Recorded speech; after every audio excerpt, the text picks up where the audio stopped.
Hi, it's Deborah Atkinson, host of the Flipping 50 TV show and the author of You Still Got It, Girl. What I'm going to do is take you through some both traditional or conventional flowing yoga moves and some non-conventional, more traditional conditioning moves that do one common thing. So if I stand like this, everything is pretty symmetrical.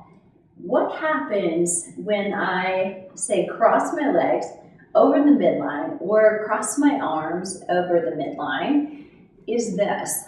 Your brain gets rewired. Mine does when I do it, yours does when you do it.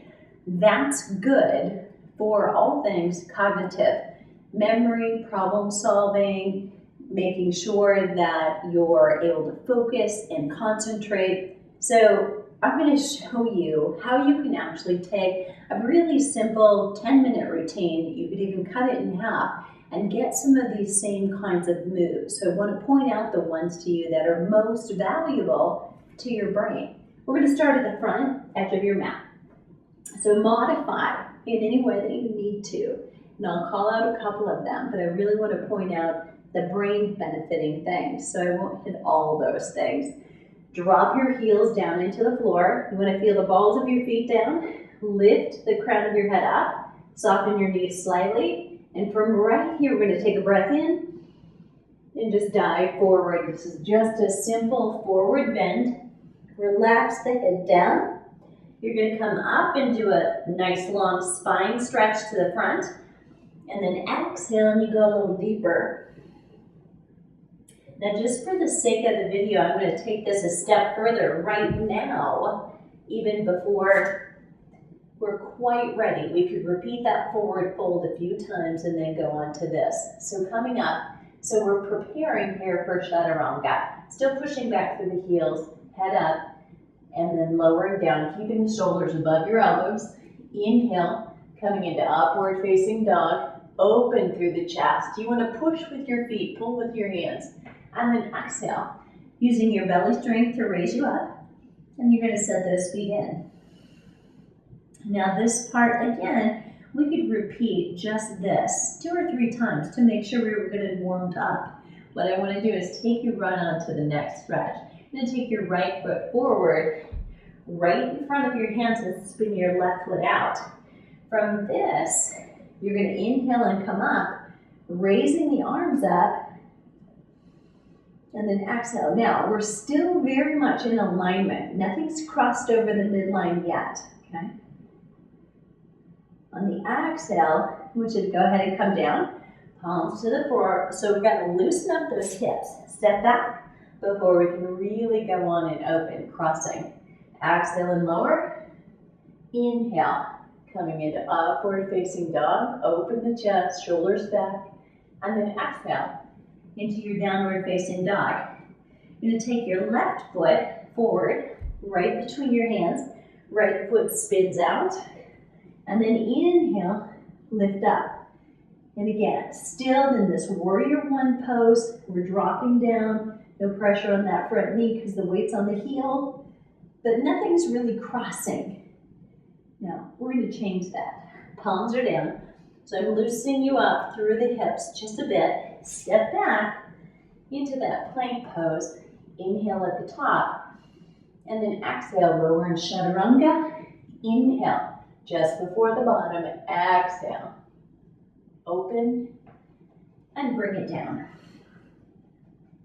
Now, we're going to change things up a little bit. Stepping forward with your right foot right between your hands. What I want you to do is to leave your hands down, but we're going to take that back foot, hop in a little bit. Push the front leg straight. Staying right here. I want you to hold on to this ankle and then bring this arm up. Now we're starting with a little rotation. Opening just to one side, still not a lot of crossing over the midline. What I want you to see is this. We're going to bring this into an airplane. Directly over that front leg. Now, I'm going to take the opposite hand and bring it down and then lift up with this one. Here's where I'm rotating.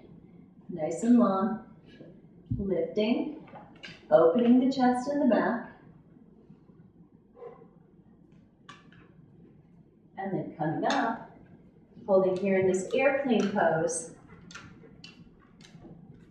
And then release. And just for the sake of the video, I'm just going to open it up to the opposite side so you can see it.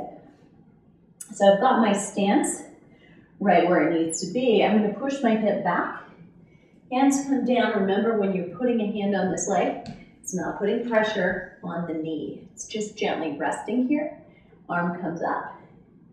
And I'm really opening all to one side. So there's nothing crossing over. I'm not taking my right to my left. So wonderful stretch.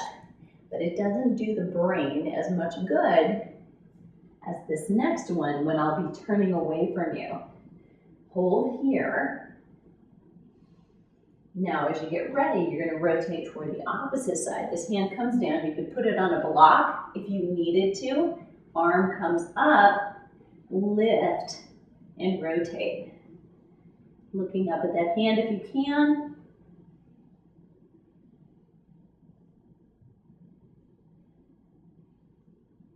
And then release.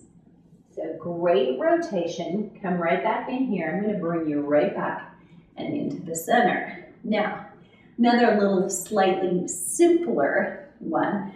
We're going to hinge forward.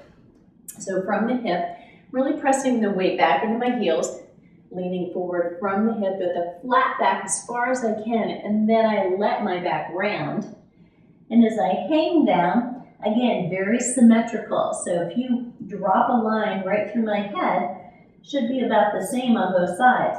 But if I crawl over to my side, so I'm crawling to my right, would look like the left if you were doing it with me. I'm going to take this hand as I go along with the back and then pull down. Now I've got a little crossover going on. So I'm really reaching on this side, stretching through the glute in that leg. And then let the head come down when you're ready. And then slowly you bring that to the other side in the same way. So the first stretch, we get length through the spine. And then we stretch, pulling ourselves down this way. So we've got a little rotation here too.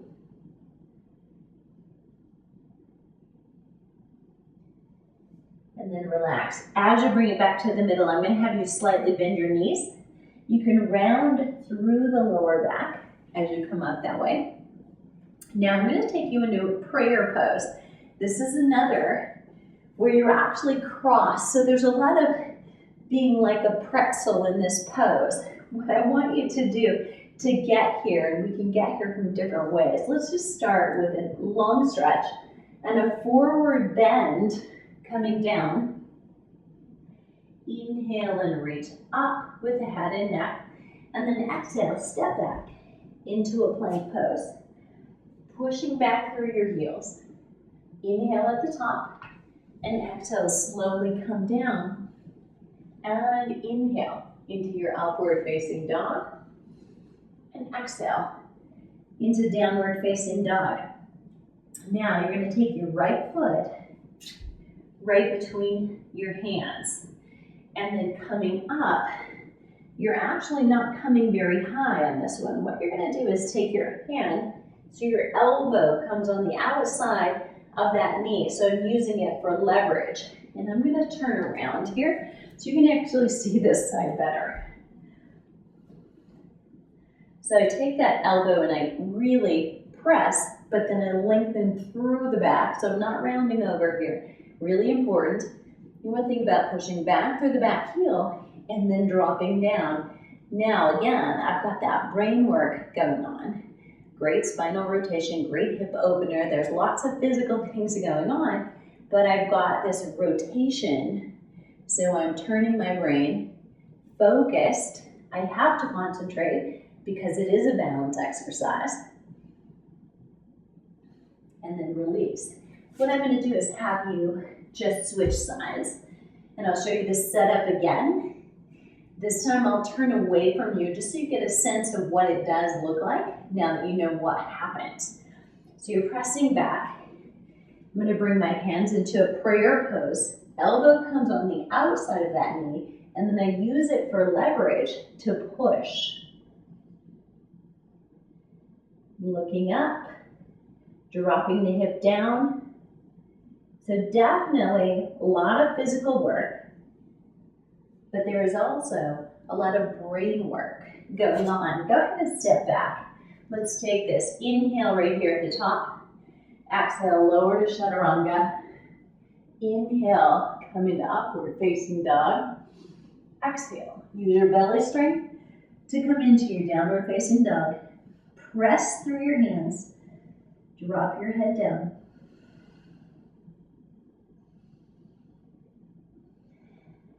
And release. Step forward, 1 foot at a time, right between your hands. Relax the head, and this time I'm going to have you round through the back, roll 1 vertebra at a time, and release. Nice job. Now, super simple, right? I'm going to show you another non-traditional. In a lunge position, and you can get it as high a lunge as you need to for your knees, or as low as you possibly can. As you bring your arms up, you're going to just rotate. So open, still I'm on the same side. Now as I go to the other side, I've got a little bit of that rewiring going on.